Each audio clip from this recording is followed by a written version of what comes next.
Hello, beautiful, and welcome to the podcast where we're moving the conversation forward about the choices you make in your daily life.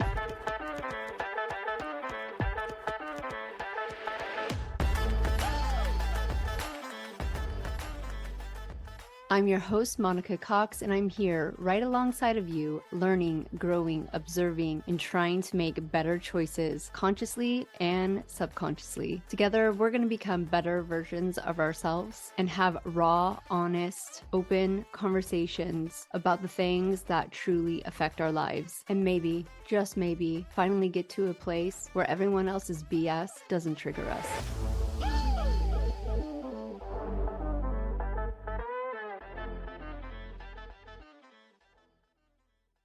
Or not sacrificing, because my brain is of like two minds about it. Of like, I'm not sacrificing, I'm making choices. Please save this for when I'm like, we've worked through this and like you can effectively like put this out as an episode. I'll try not to make it like be months and months, but like please save this because this is like fodder. Well, we can move into a conversation that is not so specific about it all, but it does I didn't even know what you wanted to talk about today. nothing, like anything and everything and nothing all at the same time. It's interesting for you to be in a position that you did choose Right. subconsciously or like spiritually, but you didn't choose it consciously. And Yeah. I really think it's like the opposite of choosing motherhood, but not knowing what the fuck you're getting into. Right. You Like know, like I had a I doctor. obviously paid 25,000 Right. pounds to be a mom. I wanted it. And then when I got it, and then especially after the second one, it's like, oh, fuck, I didn't sign up for this. This is not what Right. I signed up for. Right. So like I I was funny enough, I went to have and this is not Tia, like I freely volunteered this information. um I went to have my birth control changed um and have like the next one on and I'm very proud of it and I like tell people I'm like I'm such a fan. And as a person that's like I did not contract to be a mom, like I am very like I'm very good about my fertility health. Like, yes, I pay attention to my cycles because I understand like how important that is as a woman to have like that healthy cycle. So I know exactly like I'm on a full moon cycle. If we want to get woo about it, like I use my cycle to like help me in my life and all of that stuff. And I was telling the doctor that was replacing it that I was taking care of my nephew and he's like, "Is it giving you baby fever?" And I said, "No, it has done nothing more than confirm for me that I know myself to such an extreme that I didn't have to wait until I was in my 20s or 30s or go through multiple um pregnancy scares or anything like that. Like I know myself. I don't want to be pregnant. Hmm. And it's like it's so validating, but at the same time, like, being, like you said, being in a position where know that I chose it on a spiritual, like, I know everything that is happening, quote, to me is happening for me, and it's something I chose. And still, I'm like, where's my crystal ball to be able to like see how I will respond to this in a way that it does not make me turn into an asshole. Well, and I think too, it's like unpicking, like I've worked with you on in regards to my father's health and showing up in more of a meaningful way instead of like a duty bound way, or Mhm. like you are the fixer, or well, that person's in harm, or that person's not taking care of themselves, no matter what their age, I have to go and be the superhero. And really drawing that line or finding that boundary to show up in a more meaningful way so you don't get triggered by the bullshit that comes along with being the quote unquote savior. Right. And it's And much I harder. certainly Go go ahead. ahead, sorry. Oh, I was just gonna say it's much harder when a child's life is there instead of a 67-year-old man that made his choices, right? I But love I my see father, the but right, but I see the parallel so clearly though, and it resonates because like definitely have been a person to be that savior for people. I freely say that that is definitely one of my flaws. It's something I have to work against every single day, especially being in a profession yeah. where healing and taking care of people legitimately is my job. I was not only trained to do it, I was called to do it. I have known for a very long time, since I was a young kid, that I was going to be that nurturer, that carer, that care for you, help you. It's been so pervasive in my life, and it is a lesson for me, a contract, whatever we want to call it, of how do you walk in two worlds and not get overstimulated by it or not get overtaken by it? How do you care for people but not see yourself as a savior or not feel like you have to? What does it mean to be a person of means? Mm-hmm. Like, I am one of the first in my family to be a person of means, truly, Mm-hmm. and not end up turning around and seeing all of your family members suffer at one time or another and have the means to help them and not. Well, absolutely. I mean, my mom, radically changed her life and has the means. And we're talking multi means. Yeah. But and then I'm in that other duality where my other parent is literally going to die with like not a penny. And for me to be learning these lessons, but also to be helping her to learn these lessons, because obviously that was contracted. I don't know, like, like you parent your parent, which is cool. Like I'm here for it, right? I've accepted that. But to, bring her in my journey and just like, you don't have to take care of everything.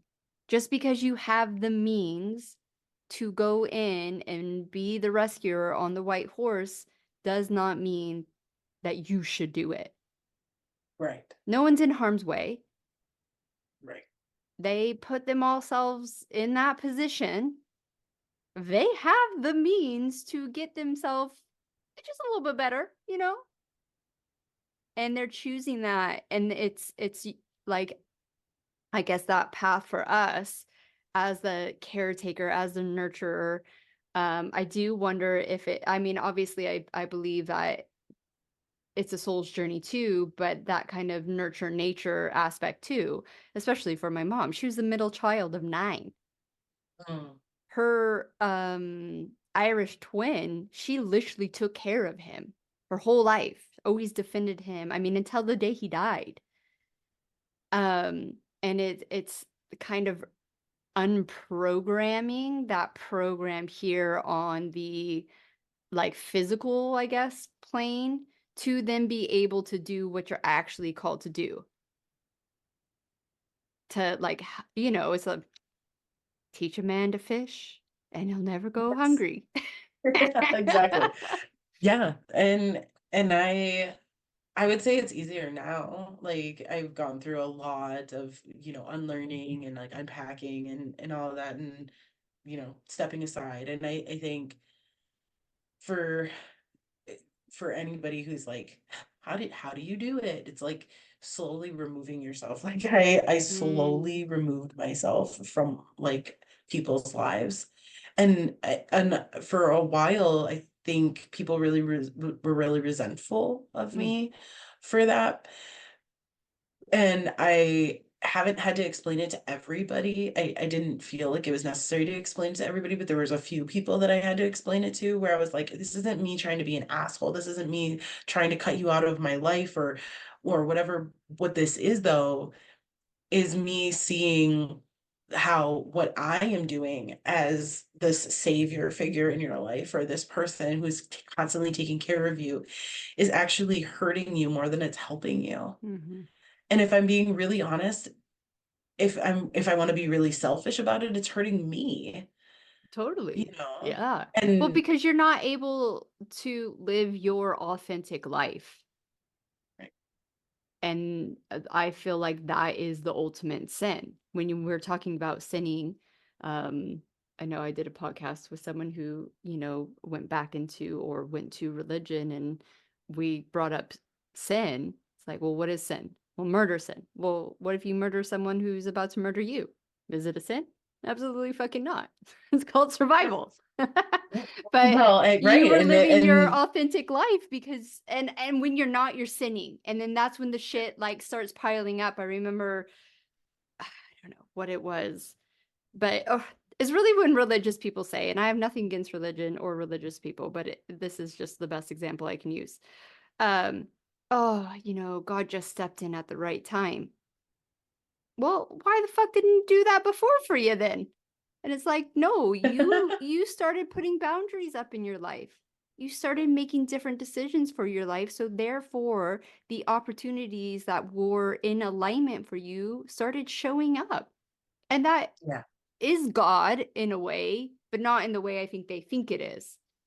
Yeah, when I started thinking of, and well, I shouldn't say started thinking, when I realized the truth of it, that I am God, I am an aspect of God experiencing myself, and that I have the ability to be the creator of my reality through the choices I make, through the interactions I have, through the experiences I cultivate, then I have way more control. And so, like, those quote unquote miracles get less and less in a way.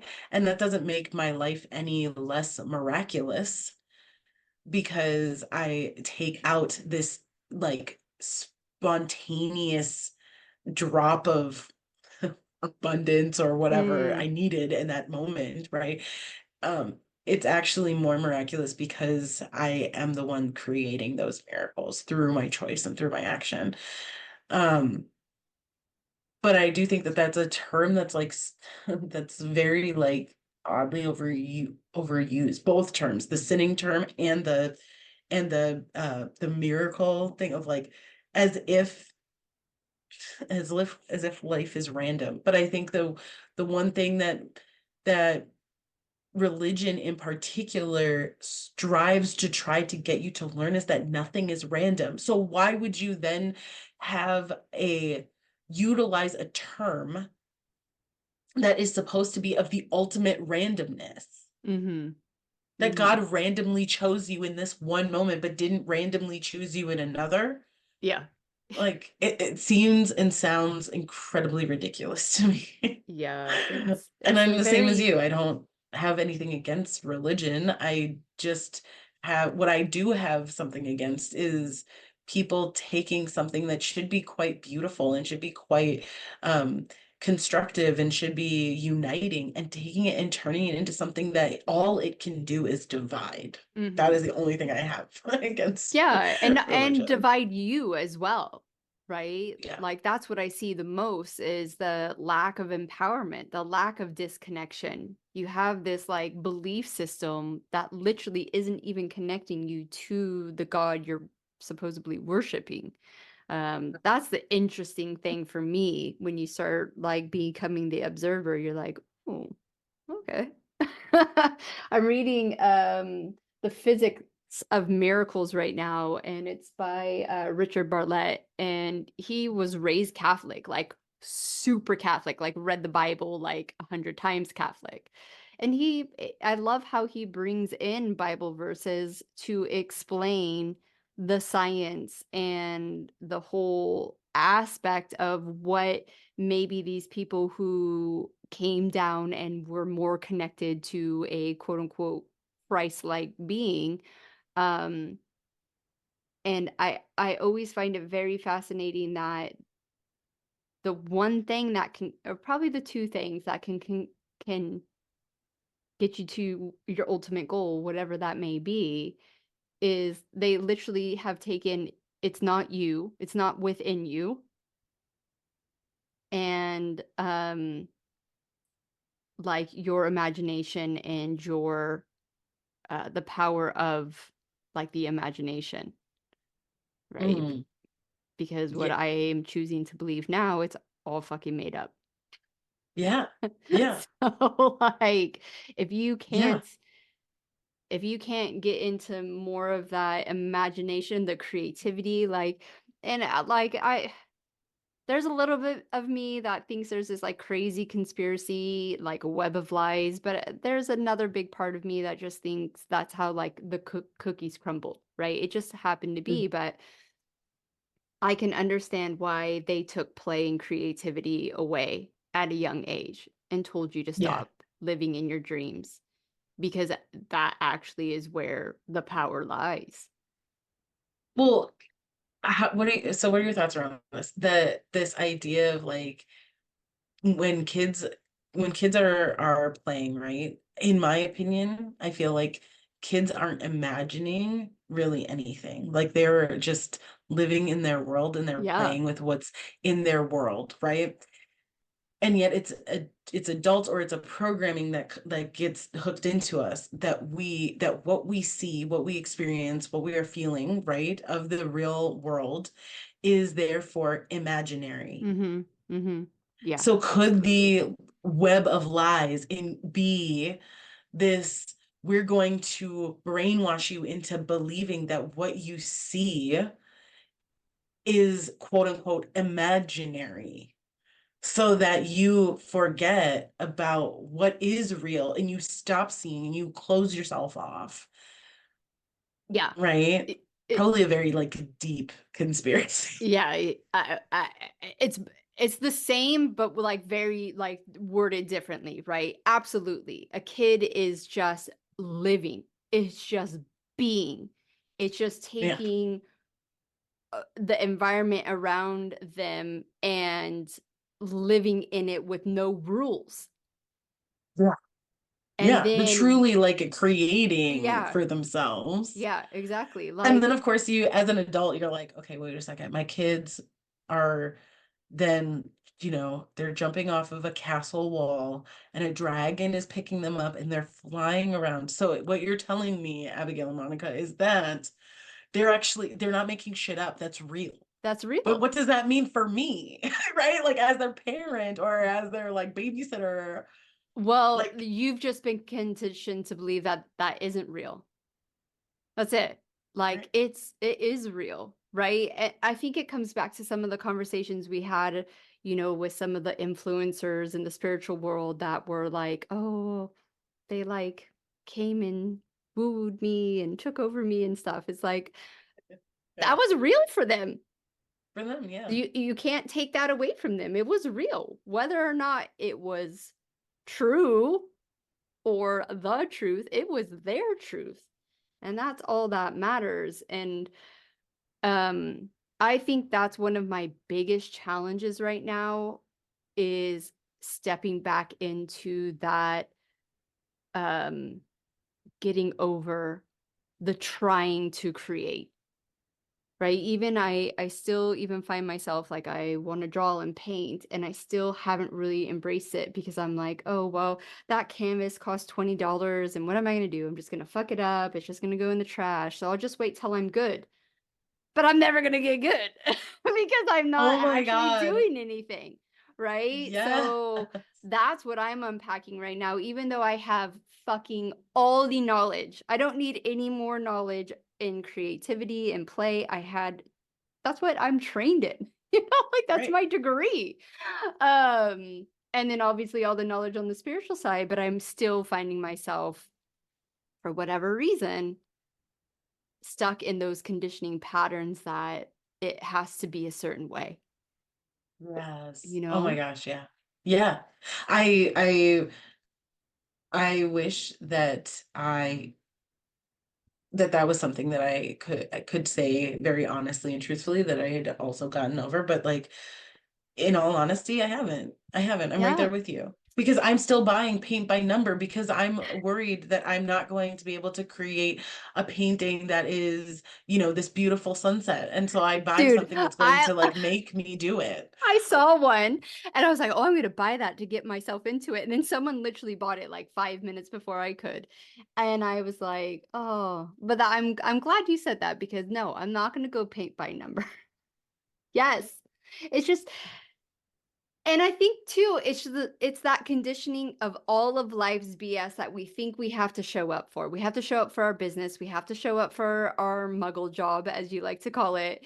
You have to show up for your I do. family. You have to show up, for yourself to do your like practices and do your exercise and all that. And I like Richard's stuff because he is seriously just like, fuck it all. There's no rules. There's none of that. Just create, just play, and what will come for you will come for you. And I do. I sit there and I watch myself and go, I know I'm not where I'm at because I'm actually not doing the things that are going to get me there. And Yes. like, hopefully soon, I'll fucking like punch myself in the face and like wake up and just start doing it. Especially like when you are an entrepreneur and you do have a business and you're truly passionate about sharing your services and your wisdom and stuff, you do get Yeah. caught up in that loop of like, well, I have to show up today. Because if I don't show up today, then X, Y, and Z won't happen. And I do believe there's truth in that. I do. Like, Mhm. I agree. Yeah. there I is mean, truth. I literally I literally tell myself, I was like, just take a picture of yourself and like put it on stories. And I then look at what that like, the 3 or 4 times that I do that, because I only do it once a day. Like, so the 3 or 4 times in a week that I've done that, I'm like, my God, my life is so mundane. Like, people see me like taking a picture in the one moment, like I'm not in the bathroom at work, and then like I'm sitting at like I have 3 seconds in between, Yeah. somebody asking me for something or a call like going off. And I wish people could like see how long it takes me to post it. It's like 3 seconds. I like take the picture and then I have to let it like my phone down because I have to go run and go and do something, right? And then I come back and I can like type 3 sentences or maybe not even three, maybe like one sentence, and then I'm off somewhere. One story post can like take me 2 hours to do, and it's like the simplest fucking thing. Mm-hmm. Mm-hmm. And, I'm lucky if I have enough time like in my day to, when I'm not in my muggle job and I'm like, should I take a picture of my computer and me sitting here cutting this video, or me like taking a picture of this Canva thing that I've got up here because, you And know? yeah, and I was watching someone talk about how musicians nowadays, because the industry has changed so much, they have to actually be their own marketer to even be able to be a musician. They have to show up on social media and create content and all that. And this thing that I was watching was like that literally takes away the creative process. Yes. Oh And my gosh, I can I totally read understand why that would do that. yeah, and I feel the same way, like when you're showing up, like they're like, "Oh, well, just, like all the fucking gurus and all their advice." I'm just like, ugh. But even taking those moments to, let's say, do life, and you can apply this to anything in your life, cleaning the bathroom or anything, it literally takes you out of that creativity. And then you get this like blah feeling after it. Like I can never just show up, do what I need to do, and then like turn around and go, okay, I'll tap into something else creative or meaningful, or even sit and read a fucking book. It's like this, like, ugh, like you get lost. You're like, okay, what do I do now? I literally found myself just like staring into space this morning. I was like, I know I have things to do. I have things to do. And it was those rare moments that like my nephew was not near me and didn't need me. And I was like, oh my God. In that moment, I just thought to myself, like, I have nothing new to give. Nothing. I went and looked. That's a great See, I post. went I Just went take a picture inside. of yourself and say, I have nothing new to give. Nothing good. Done. And I thought to myself, like, you can't create a business like this. You can't keep a business going like this. Mm-hmm.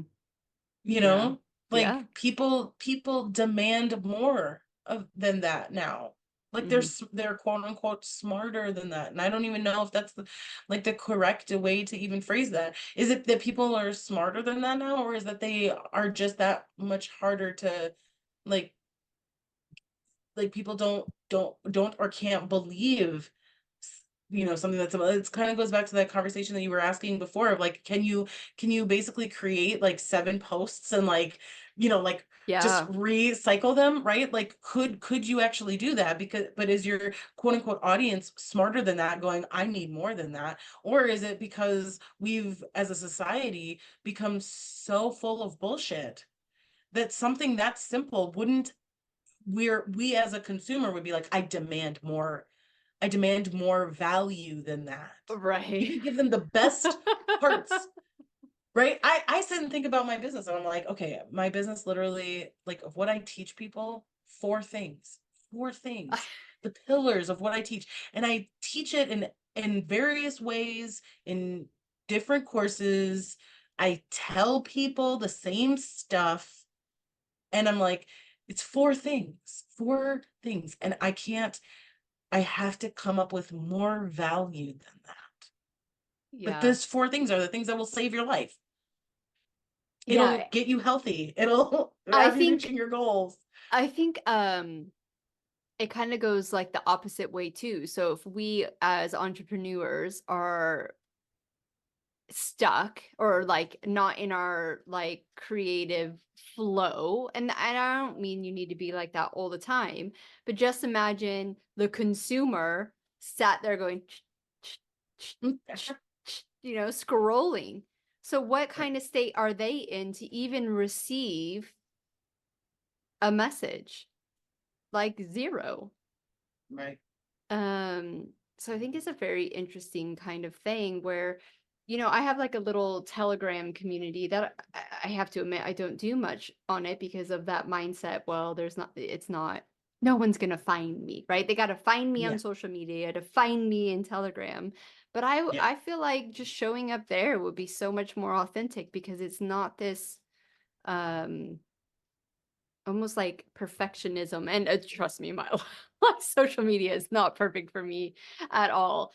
um but yeah, it's a very interesting concept of getting back into your true essence of why you're really here. And I think this modern day world does a very good job of getting you out of that, getting you away from that, even if, and that's been one of the weirdest things for me to observe over the last year and a bit, even watching people who know more than just this reality still get stuck in the Yeah. same loops or ego bullshit or all that. So they've done it. Yeah. If there is an evil mastermind wizard behind the curtain, they've done a fucking good job. Oh my God. Yeah. Yeah. Yeah. Yeah. And I like to play with the idea of like, what if I'm them? Like could and not because I'm trying to be like masochistic or anything. It's just simply like if you're truly aware of that, there's more out there than what you perceive just from a standard day-to-day, thing, and that what that more is that you can't perceive is therefore logically making what you are perceiving irrelevant Mm-hmm. and not real. um we all like to think of ourselves as the savior, as the white knight, as the good guy. I know we've talked about it before. There's no bad evil guy that like wakes up and is like, I'm gonna be the evil guy today. So I like to play with that as like a thought experiment. What if I am the evil guy? And what if I know? And what if I wake up every day and I'm like, how can I fuck these people? I'm gonna, and it's kind of a mind fuck because you're like, well, wait a second. Well, then what then try to like reverse engineer that of like now going back to we're living in the light and what does that look like? And it's really fascinating because ultimately what I've found is that they're that both thought processes are pretty much the same, Yeah. you know. Yeah. I can't say I've ever done that. It's kind of funny. It's funny. It's not kind of funny. It is funny. It's funny, and it's a little bit of like a scary dream. I liken it to watching a scary movie. Yeah. Like you watch a horror film because you want to be scared. No, I don't watch horror films. No, I don't absolutely fucking either. not. I don't No. either. I stopped that Like shit like in my 20s. And luckily my husband's on the same page. We're like, why do we do this to ourselves? This is ridiculous. Yeah, no. right. So it's kind of like that. So And it that's is, the only that's how I deal with horror is I yeah, I imagine myself being the evil brain in the tube. but it is interesting that there are these facets of what we have deemed dark Mhm, or like pretty fucked up, right? These horror mhm, films. Like, and you know how they say like movies and media, they're like kind of try to dumb you down to the realities of war. So like when war happens overseas, you're just like, oh, you're kind of like blasé, like, not well, let's say here in America, not many people know what war is, like true right. war, right? Like I had a Yeah. discovery call yesterday with a woman who was born during the Iran war, Mm, and like her parents like escaped it and stuff, and I was like, oh yeah, okay, that's trauma. She's mm, like, is yeah. it? Yeah. And I was like, are you joking me? Like, yes. Like most Yes. people Yeah. don't experience that. Obviously through generations you can like carry that stuff on, but um what's your conspiracy theory about horror movies? Like, why do we make them? Why do we want to desensitize people to that type of reality or even Mm. enter into that type of world? And I think so that when it happens in real life, we're like, oh yeah, that's like normal.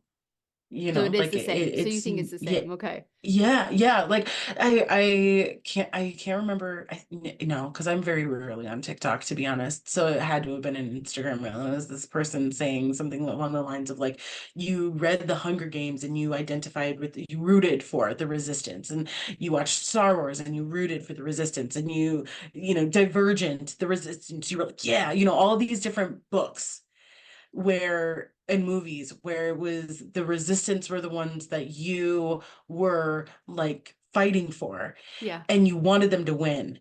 But in real life, you watch as the resistance is what is vilified, and you can't for the life of you even think about going with them. You won't give up your job, you won't give up your home, you won't give up your family or your friends. You won't that on some level and this is why you're so uncomfortable, right? And you being the royal you. Why people are so uncomfortable with listening to certain things, to listening to certain people because you know that they're the resistance. And on some level that if it were a book or a story, you would root for them. You would want them to win. In fact, you would visualize yourself being on the front lines with them.